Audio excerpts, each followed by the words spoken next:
next week we're going to start a series on Ruth and look at the whole book of Ruth, which again picks out how God was working in the Old Testament and how he can work in our lives today. But today is a bit of a special. It's a bit of a one-off, and I felt it was right to talk about this, to talk about praying and why it is that we need to be urgent, sometimes even desperate in our praying, just like Hannah was. For me, Hannah was one of the world's greatest prayers. If you ask me to put a list of people who were great prayers that we read of in the scriptures, she's going to be in that list. And we see her desperation in this passage in 1 Samuel 1. Now, I've already alluded to it as a story, and it's meant to be read as a story. And a good story might be challenging, it might be inspiring, it might be comforting, it might be exhilarating, it might be moving. But how do we hear from God in a story? This is the Bible we're handling with. How is it that the Old Testament expects us to understand God's message when what we're doing is reading a very, very human story? Well, one of the key things is to look at the people and to look at how God is working in their lives, because the characters often change or develop or interact. And 1 Samuel doesn't shrink from bringing out some of the complexity of human nature. The Bible does not always give simple answers. And we see some of that complexity here in 1 Samuel. In particular, when we're looking at people, look at their actions, look at what they actually do. However in touch with God we are, we can still allow the beast in the basement to get out of his cave sometimes, and so that our actions don't honour him. So watch the actions that we're being told about in the story. Then look at examples. Is there a good example to follow or a bad example to avoid? And often it's a story itself that helps us to work out which is which. And then also, when we're looking at these people, ask, is there a prophetic message here? We won't always find, God did this or said that. He'll just do it, and we're left to draw our own conclusions. This is what provides the Bible with its prophetic edge. The storyteller intends us to come to a conclusion. He doesn't always hit the matter right on the nose. He'll often leave it to us to work it out. And it's the act of being compelled to work it out that makes the difference often between a good story and a great story. And this is what makes the Bible so powerful and so prophetic. There's a story then, and it has a message for now. We're looking at people in history, but it's relevant for today. And that's the wonder of prophetic, Holy Spirit-inspired storytelling. Now, I've used the word story, but sometimes we think of stories merely as being fiction. And we must take on board that what we're dealing with here is not fiction, this actually happened. But it's being written up for us with a motive. This is history with a motive. And in the ancient world, these would have been events that went on, but the Holy Spirit has allowed them to stay in the scriptures and be part of our word so that we can apply them to today.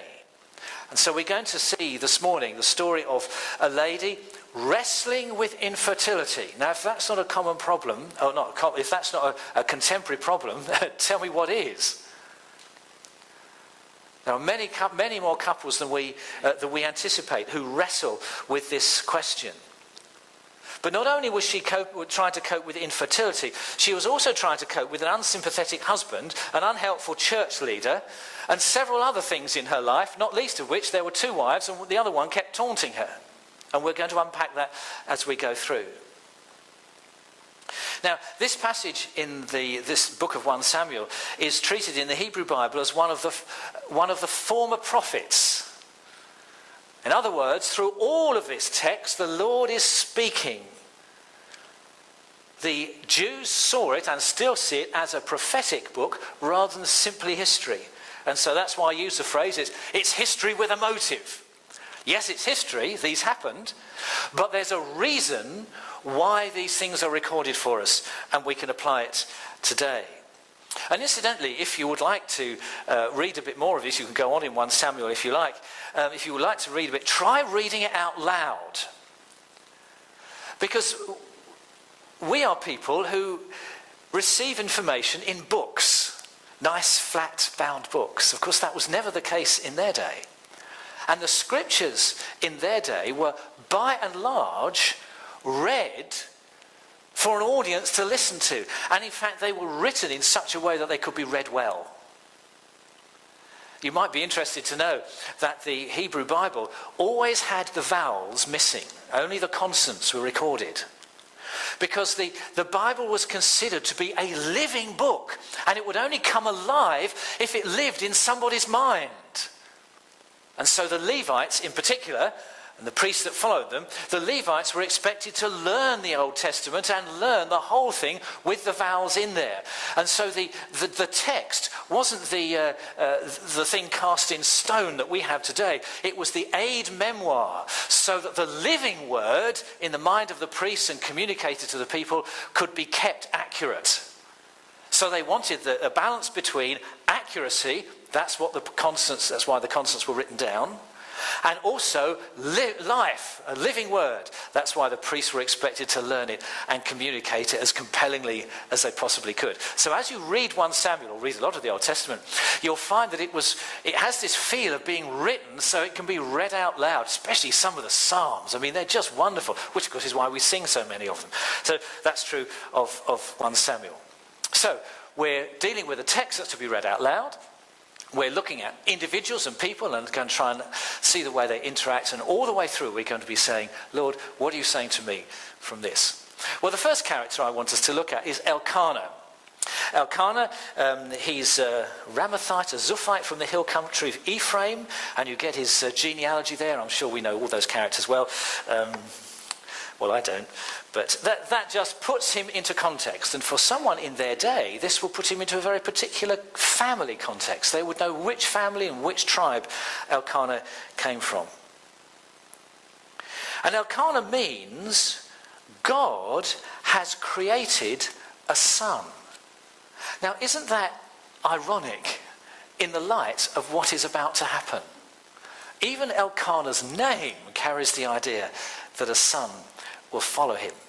And the first thing we discover about Elkanah is that he had 2 wives. So here we have a love triangle. A human situation that is almost guaranteed to lead to frustration and despair and sadness. Now, polygamy was never advocated by God in the Old Testament. It's often considered that when the children of Israel went into the land, that's what we've been looking at in Deuteronomy, preparation to go in, but when they went into the land, they didn't deal as decisively with Canaanite practices as God wanted them to. And they took some of them on board. They mixed and matched what they believed and what they did. And polygamy was one of the practices that became common in Israel. One person in God's economy is intended to love one other in a marriage. Introduce a third party and immediately we run into turbulent water, and that's what we've got here in 1 Samuel 1. And while it wasn't particularly uncommon, we can see that the crux of the problem in Elkanah's family was that one wife had children and the other didn't. It's quite likely actually that Elkanah married Hannah first, and when she didn't produce children, he would take on a second wife in order to try and produce a family to ensure his well-being in old age. That was a common practice in those days. But let's look at Elkanah and some of the characteristics that we see here. Have a look at verse 8, will you? And I want you to notice how insensitive Elkanah was. They were worshipping. Every year they went up to a great festival. It's like going up to the O2 Arena to hear the best Christian teaching we can listen to, or go to Spring Harvest or something like that, where the best of the best come together and we're there to worship God and be inspired by his word. They did this every year. Verse 8, Elkanah, her husband, would say to her, Hannah, why are you weeping? As if he didn't know. The baseline of this comment is, Hannah, don't be silly. If you can't have children, you can't have them. What on earth is the problem? Tears are an inappropriate response in this situation. You can't do anything about it, darling. So just have this tissue, wipe the mascara off your nose and come on and enjoy the worship. So she wipes her face. And she may stifle her sobbing on the outside, but inside her tears are as intense as ever. This man is insensitive. And it doesn't stop there. Verse 8. Hannah, why don't you eat? As if he didn't know. Choosing not to eat can be an expression of deep self-loathing. Refusing food, especially food at a celebration, is a sign that Hannah was feeling almost self-destructive. And we know how eating disorders can be self-destructive on us. And if that's something, my friend, that you personally are wrestling with, I want you to know that God hears and he understands. He knows what it is to feel that you want to punish your body by not giving it the sustenance it needs. And as a church, we need to be tender and careful with those of us who are suffering from eating disorders. Because it's often a sign of something much deeper that God can help us with. That's where Hannah was here. So intense was her sense of failure that she couldn't have children, that she was taking it out on her own body. After all, it's her body that appears to have let her down. And depriving herself of food is one of the most potent ways of self-destroying. And I can't help feeling that what comes out from these few simple words in the Hebrew is that she craves someone who will truly listen to her. And the one ear that she longs to be heard by more than any other is her husband. But emotionally, Elkanah at this point, at any rate, is as deaf as a doorpost.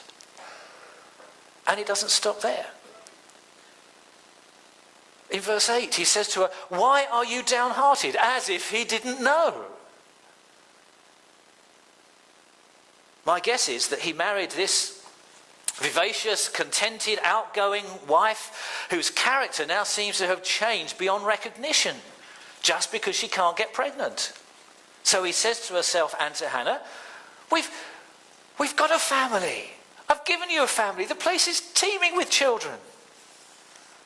I've given you the one thing you always wanted, kids. I just don't get it. Women.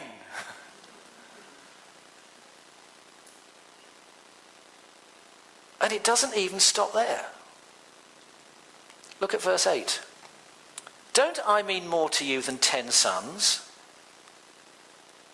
I remember talking with a couple and getting to know them quite well over a meal, and the conversation ambled around to weddings, our weddings. And that was a trigger for a story, and she came out with it, this tantalising little snippet. On our wedding day, she said, we were just getting ready for bed on our first night, and I'd bought Jim, that's not his real name, I bought Jim a present. I'd boxed it up and wrapped it in some special paper, and I gave it to him. It was my wedding present to him. And clearly, she was expecting him to have a corresponding box hidden somewhere in their honeymoon suite. But it never came. And he said, "Oh, I'm sorry, darling, but you've got me." And we all laughed together. She told the story as a joke, but I couldn't help noticing her body language. There was pain in the punchline. "Don't I mean more to you than 10 sons, said Elkanah. It would have been so much, or a bit better, I guess, if he'd said, "Don't you mean more to me than 10 sons? That might have struck a chord with her. It might have said, "Darling, I'm listening to you. Can I have a not very quiet, because I'm speaking through a microphone and a loudspeaker system. Can I have a word with us men? We, particularly us married men, we do need to be careful that we're not insensitive to our spouses. Actually, that cuts both ways. Not just to listen to what's said, but to listen to the baseline. And to be as sensitive and as compassionate as we can. That applies in all relationships, but particularly within the intensity of a marriage. So this dear old man, he probably wasn't that old actually, this dear fellow, he was insensitive, and poor Hannah was suffering as a result of it. So let's just consider, we've already made 1 or 2 observations about Hannah, but let's just consider some of her, the story from her perspective. You see, she is the one who is singled out. Look at verse 5. But to Hannah, Elkanah gave a double portion because he loved her. Now, here is evidence of love in Elkanah's life. But it was love expressed in material terms, not in emotional terms. It was love expressed with stuff rather than with feelings. So I think he did well to do that, and it's very interesting that the phrase used there is a phrase used of a father passing on a double portion of the inheritance to a firstborn son. So it is possible that Hannah could have misinterpreted this and felt, well, he's treating me like the firstborn son I haven't given him. That's not there in the text, but it is a possible interpretation. But certainly he wanted to do something that recognised that she was unable to have children. Now, superficially, it seems generous, but for Hannah, gifts were no substitute for compassion. And to be deprived of children in their day was the ultimate tragedy, and you can see there from verse 5, she saw it as the Lord's judgment on her because the Lord had closed her womb. She was the lady in distress, the lady who was about to pray desperately. Well, now, what about Peninnah? Sorry, I'm not quite sure how you pronounce this. There were no tape recorders in the Old Testament, so we don't know. That's my guess. What about Peninnah? She was the one who taunted Hannah maliciously. Look at verse 6. And because the Lord had closed her womb, her rival, notice not the other wife, but her rival, kept provoking her in order to irritate her. So this was a deliberate act. This is emotional abuse of the first order. The verb that we have translated there, kept provoking, is exactly that. It's a repeated idea. She goes on time and time and time and time and time again. It's a verb that doesn't have a close to it. And the purpose of her provocation is so that Hannah can be irritated. And probably Peninnah doesn't feel satisfied until she's seen evidence of Hannah's irritation with her tears and her stopping eating. And you would like to think that this was a passing phase, that, it happened once and then we can all put it behind us and get on as a happy family together. But no, not at all. Look at verse 7. This went on year after year. Whenever Hannah went up to the house of the Lord, her rival provoked her till she wept and wouldn't eat. And so it appears that Hannah was so malicious in her taunting that she would not stop until she'd seen pain in Hannah's eyes and her body. My friends, this is classic emotional abuse. Repeated belittling. A determined putting down of someone else. And it's something that as a church we need to be aware of. And I want to tell you that we do spend time with people who are suffering this. It's always done privately. But it's something that I believe God wants to deal with. My friend, please do be aware that God sees and he knows. And if as a body of God's people we can support and help, that is our privilege. So Hannah wrestling with infertility. Peninnah, the emotional abuser. So now, where can Hannah go? It seems as if every normal route for comfort and solace and recovery is closed to her. She can't communicate with her husband. She can't communicate with the other wife. The children won't understand. So there's all this emotional turmoil going on at the festival where everyone's supposed to be worshipping. So I am sure that when she came out in public, she put on a brave face. As many of us sometimes do. And I've done it too. Because you can't always wear your heart on your sleeve. But it is vital that things that go on behind the scenes are not ignored. So Hannah goes to the one place where she knows she will be heard, and that is to the Lord himself. And she uses this very telling phrase of herself. Verse 10. Can you see it in verse 10? In bitterness of soul, Hannah wept much, and she prayed. And we tend to think of prayer as something that we do when we're right with God, when things are okay. But here there's a sense of unfairness. Why has God allowed this to happen to me? And this is the complexity of the Old Testament. There isn't a nice, neat answer. But in the Psalms, David says, trust in the Lord, trust in him at all times, O people. Pour out your heart to him, for God is our refuge. And that's what Hannah is about to do. She's going to pour out her heart to the Lord because he is her refuge. And she weeps in his presence. Oh, my dear friends, there's nothing wrong with tears. The shortest verse in the Bible only has 2 words, and it says, Jesus wept. And if it's okay for him, it's okay for us.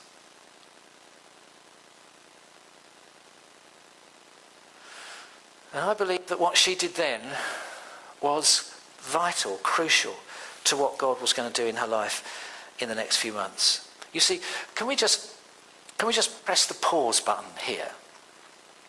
Hannah prayed a prayer of faith.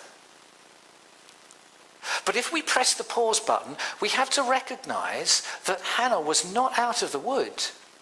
She prayed when she was still very much in the wood, when emotionally she was at rock bottom. Elkanah didn't hear her turmoil. Peninnah certainly wouldn't want to hear it. And so she prayed, verse 10, to the Lord, and prayed a prayer of faith. And what does a prayer of faith look like? It looks like this. A prayer of faith is a prayer that accepts God's answer in anticipation of it coming about. Look at verse 11. She made a vow saying, O Lord Almighty, if you will only look upon your servant's misery and remember me and not forget your servant, but give her a son, then I will give him back to the Lord, or give him to the Lord, for all the days of his life, and no razor will ever be used on his head. That's an indication that he would be a Nazirite. He'd be set apart for God's work. And she anticipated what God was going to do. Let me read you a short poem. It's called Jill and Ben. Is it her or is it him? 2 bruised, barren cherubim, thinking, is this sacred whim that out of her comes no more him? Is it him or is it her? Shuffling in a doctor's chair. Screaming heart, but tidy hair. In his seed, there's no more her. And is that what the man should do to tame and impregnate his shrew? Amid much laddish ballyhoo, is this what some men just can't do? Once a womb, but now a dam. Outside Tesco's, a change of plan. Steal a baby from a pram. Then blame it on fate's random ban. So is it him or is it her? Whose organs are beyond repair, whilst listening to the world's blank jeer. Well, is it him or is it her?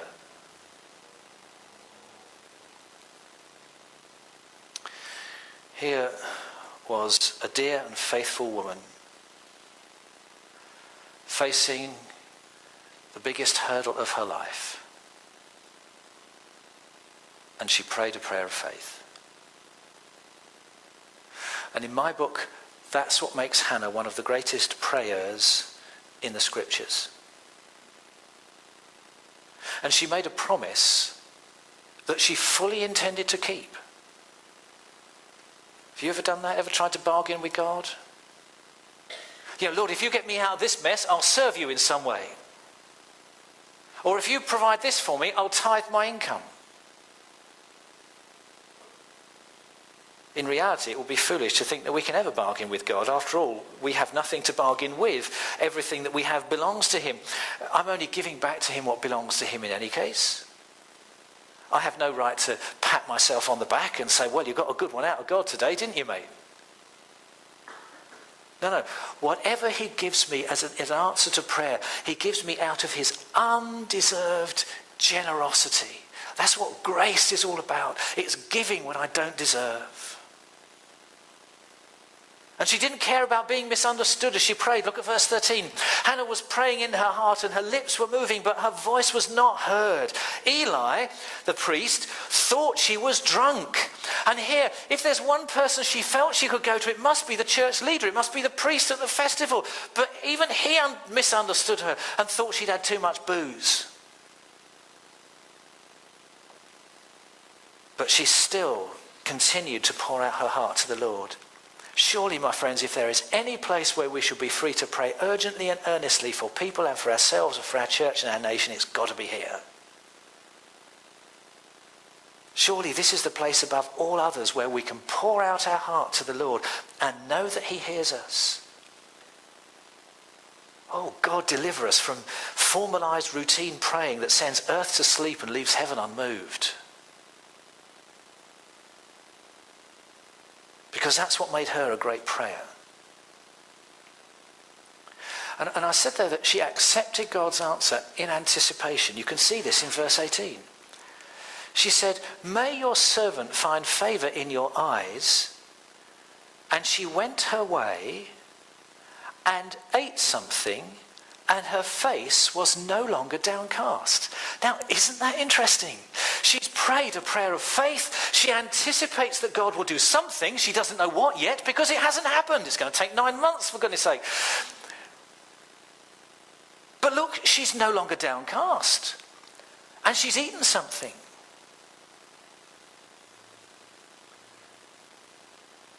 And early the next morning they arose, verse 19, and worshipped before the Lord.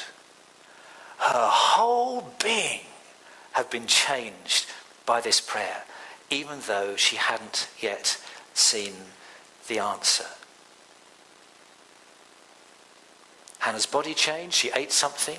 Her soul changed, she no longer appeared downcast, and her spirit changed, she worshipped.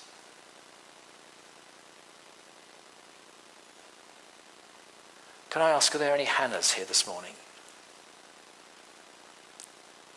Are you, my friends, sitting in church today, as you've done many times before perhaps, saying, I'm where Hannah is. There's a burden in my heart, there's a need I'm desperate about.